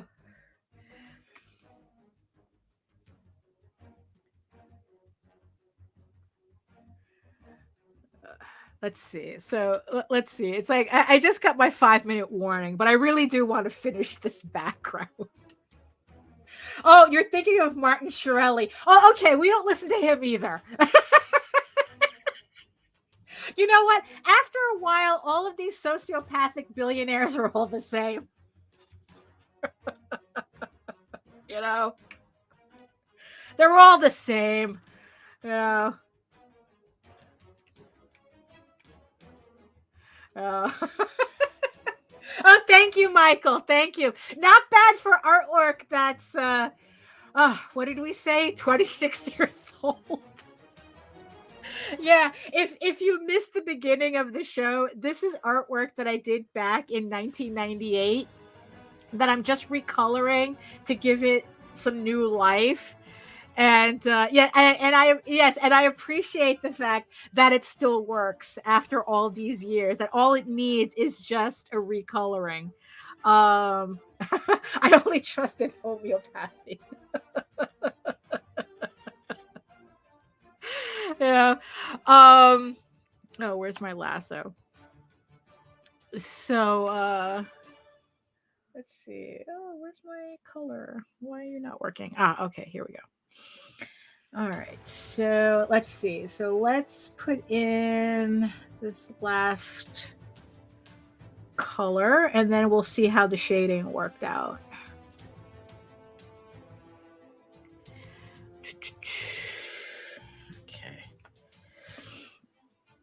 Okay, so let's see what we got here. So okay, so at least we got the background kind of partially. We got it flatted. Let's see. Okay, so we're gonna turn that on. We're gonna turn that on.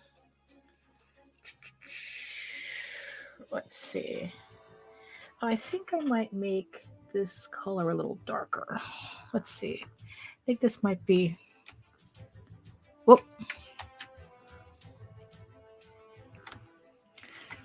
Oh, much better. Much better. Let me tone down that shading though.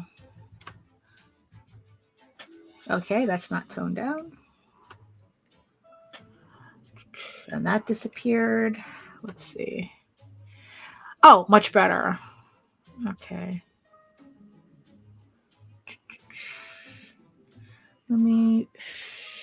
Let's see. Let's do. Oh, I like that better. Yeah. Okay, so hold on. Let me see something. Normal. Okay. Let me see. Let's go here. Okay, so this part is, let's see, let's just fix that.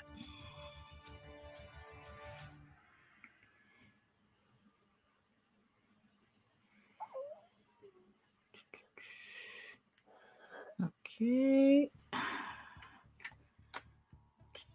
All right.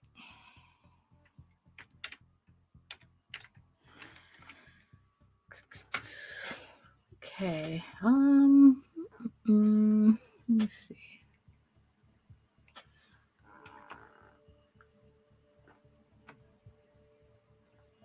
That's interesting. What's funny is that usually I have to put a blue tint. I usually put a blue tint to kind of get that shading, and that's kind of giving it to me anyway. Actually, you know what? Let me see something here. So, okay, so we're gonna go back to the brighter to this, right? Let me see something.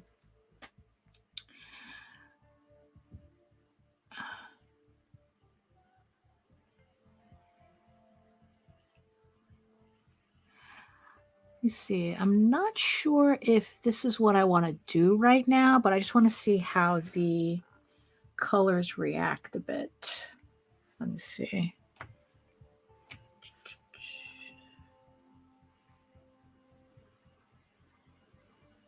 Oh, wait, I think this one I did multiply. A little too dark.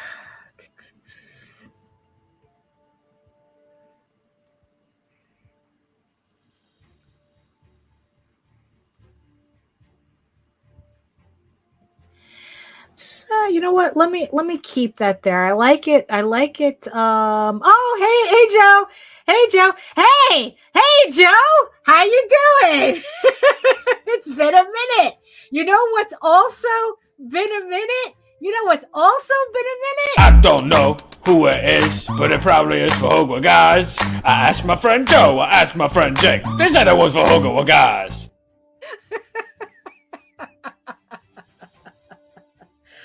Oh my goodness. There we go. That's the way to do it.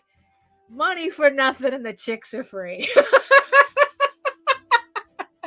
Hey Joe. It's like, yeah, I guess it's like we've all been busy, haven't we? Because I know I haven't seen you around for a bit. So but then again I was gone for a month, so I haven't been seeing anybody for a bit. But it's nice to see you back here. Thank you. Thank you for coming. There you go, Jake. Absolutely. Absolutely. It's not a show until we get a good Fahuba.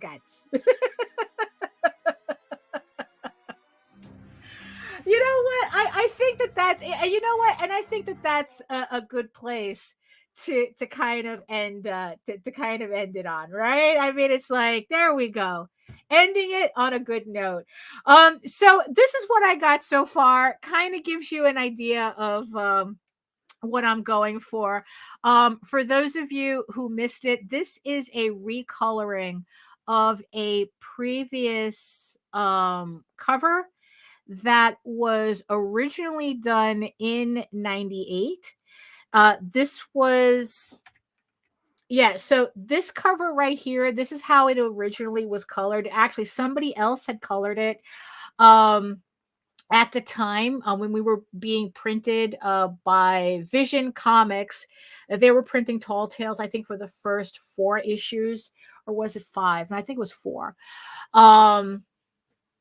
So they reprinted the first 4 issues, and they had someone else recolor it.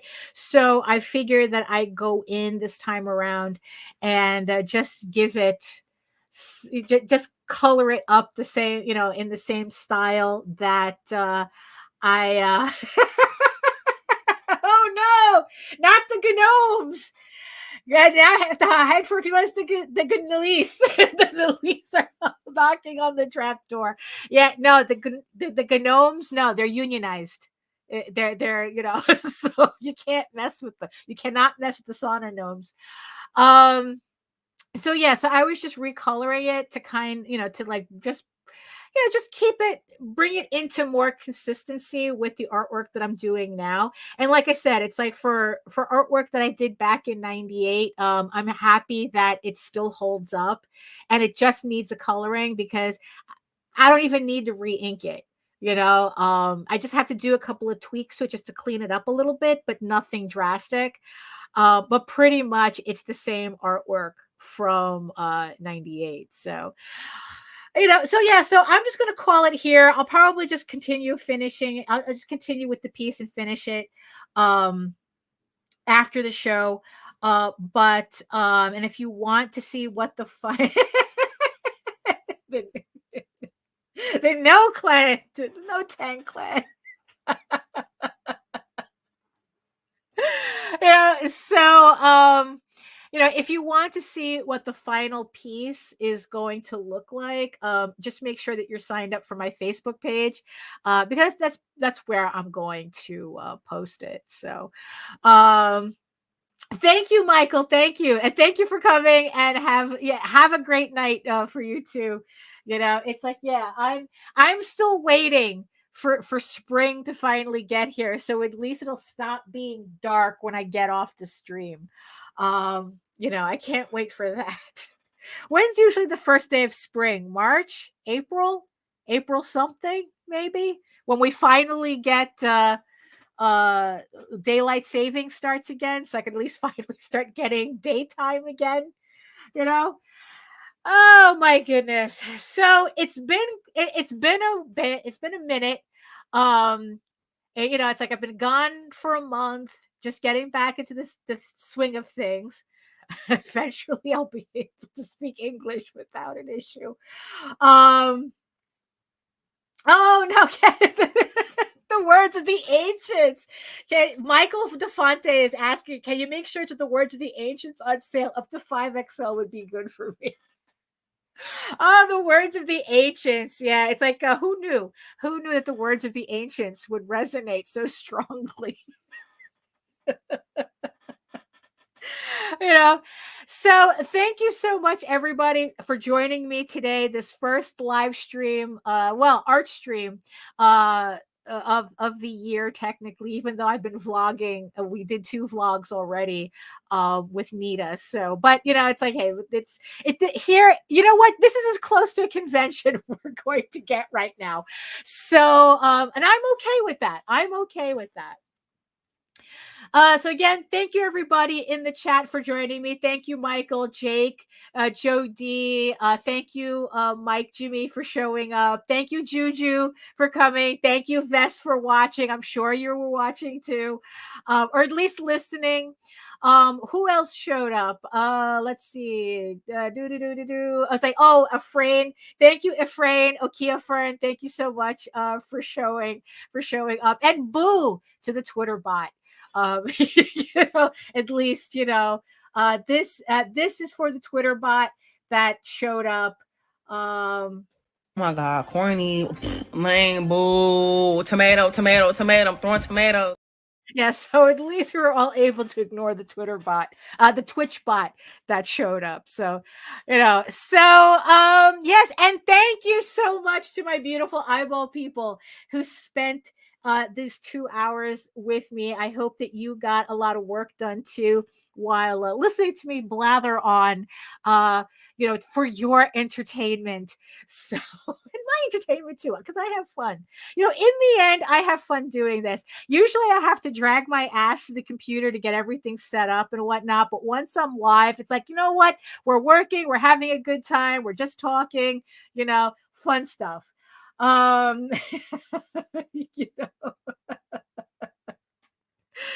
know, so thank you, everyone, again. So if you want to learn more about me and my artwork and everything else that I do, including my campaign for EGORAVEN issue 8, which is live in the show notes, head on over there. Don't forget to head on over to Kickstarter to support that.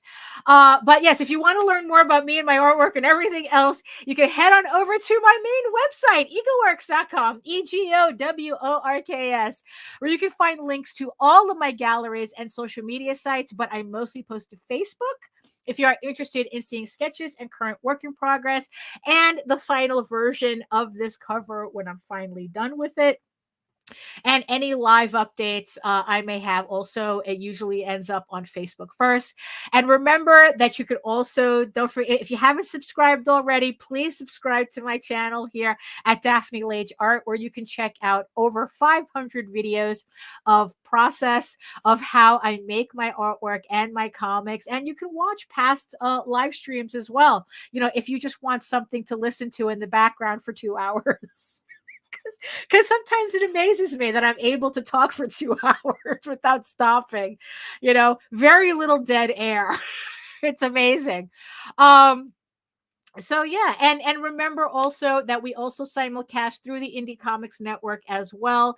So make sure you subscribe to that channel as well for our videos and all our shows, which are especially the one with me and Nita on Monday and Fridays at 11 a.m. In fact, we have another show coming up on Friday at 11 a.m. because I just forgot it was Wednesday. Like I'm doing this for no reason, but you know what I mean. Look, I've been gone for a month. I got to relearn how to do all this stuff.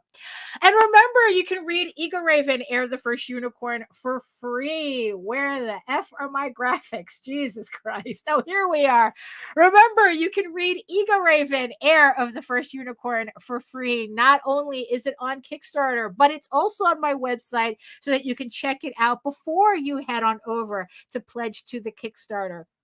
There's even a free, you can also download a free PDF of the first 16 issues of the first issue for you to try out as well. So it updates. Oh my God.